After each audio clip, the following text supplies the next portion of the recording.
चलाता है और टाइम पर सर्विस स्टेशन लेके जाता है और उसका इंजन ऑयल चेंज करवाता रहता है, वो गाड़ी 5 और 6 और 7 साल में कुछ नहीं बिगड़ता उसका, वो तो 10 और 12 और 15 साल भी चला करती है। तो प्यारे, अगर ये बात उस कार के ऊपर लागू होती है तो तेरे शरीर के ऊपर भी लागू।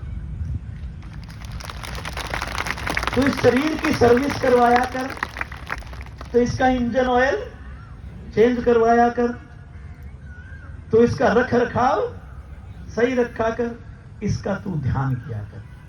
अब इसके भी सर्विस स्टेशन चाहिए, फिर जब कार को सर्विस स्टेशन पे लेके जाने, तो भारतीय योग संस्थान ने तो पूरे हिंदुस्तान में सर्विस स्टेशन खोल दिए।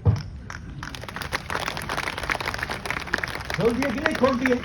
आप हर रोज आओ, आप यकीन मानना, उस भगवान को साक्षी बना के कहता हूं, सुबह उषा पान करो, 2 गिलास पानी पियो, गुनगुने उसमें नींबू और शहद मिला लो। अगर डायबिटिक ना हो, डायबिटिक है तो शहद को वहां से डिलीट कर दो।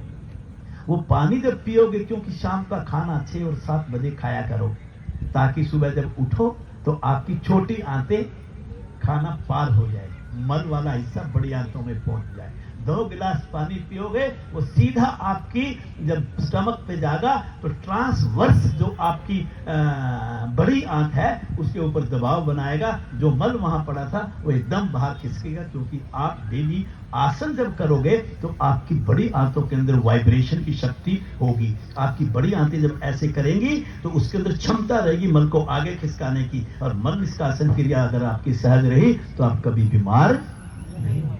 विश्वास कीजिए आप। और आपके ऐसे ऐसे आसन, जैसे मरकट आसन किया आपने देखा, इसमें असेंडिंग और डिसेंडिंग, असेंडिंग और डिसेंडिंग, आपकी जो आंतें हैं बड़े वाली, उनके ऊपर जबरदस्त मसाज हुई, उनकी बड़ी जबरदस्त मसाज हुई। जब आप उत्थान पाद हस्तासन करते हैं, टांगों को ऊपर उठा करके आप रोकते हैं, डेली करवाते हैं हम क्लासेस के अंदर। आपको पता है आपके डाइजेस्टिव ऑर्गन्स पर कितना प्रभाव पड़ता है। अगर छोटे मोटे चर्बी के कण अगर आपकी रक्त नलिकाओं की भीतर की भित्ति के ऊपर जमा है तो आप सच मानो उखड़ करके गर्मी में पिघल करके बाहर हो जाते हैं और आप अनेकों बीमारियों से बचते हैं। पित्ताशय की पथरी ऐसे नहीं होती। शरीर के अंदर सबसे पहले याद रखिए, पित्ताशय की पथरी कैसे बनती है।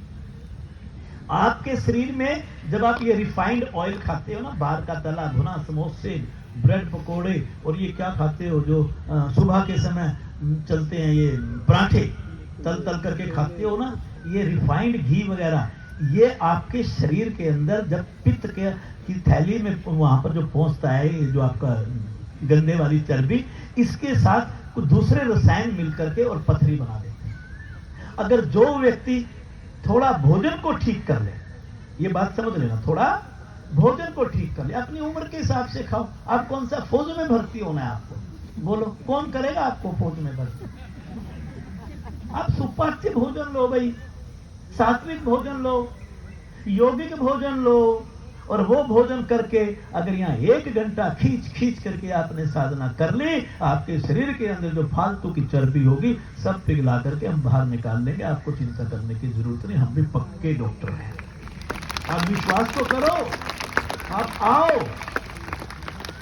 देखो, आप सुबह शाम सैर भी करो, हम सैर के विरोधी नहीं है, सैर करनी चाहिए, मैं खुद करता हूं, मैं पक्षधर हूं उसका। लेकिन आप मुझे बताओ, मैं पित्त की थैली को सैर करते समय कैसे प्रभावित कर सकता हूं?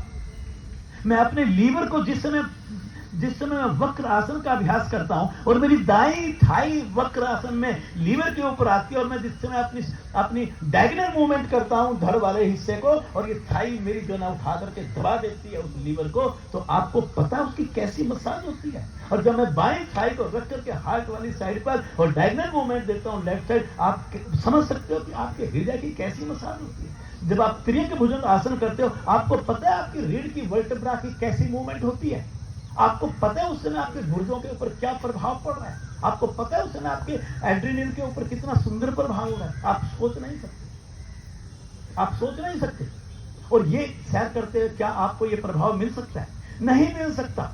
आप जो आप इंटरनल ऑर्गन सिस्टम जो है आपका, आपकी जो अंदर के, आप एक बात बताइए, जब आप शरीर को खींचते हैं, ढीला छोड़ते हैं, खींचते हैं, ढीला छोड़ते हैं, आपकी रक्त नलिकाओं और आपके स्नायु तंत्र पर इसका कैसा प्रभाव पड़ता है आप कल्पना कर सकते हैं।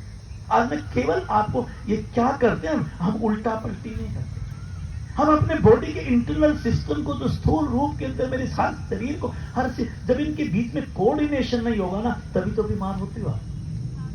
इतनी प्रणालियां शरीर के अंदर, इतने ऑर्गन शरीर के अंदर, इतनी ग्रंथियां शरीर के अंदर, इतने सिस्टम शरीर के अंदर, कैसे एक टीम के रूप में वो काम करते हैं। और मैं अभागा, मैं बोलो मन और मस्तिष्क का धनी, बोलते रहो, अपने पैसों में खोया हुआ, बोलो अपने अंदर के सिस्टम से बात करना भूल चुका हूं। लेकिन ये योग एक ऐसा मार्ग है, एक एक आसन के अंदर आपको नॉलेज होना चाहिए कि इस आसन का मुख्य प्रभाव इस अंग के ऊपर पड़ रहा है, बस उस अंग से बात कीजिए। Hello, how are you, all is well.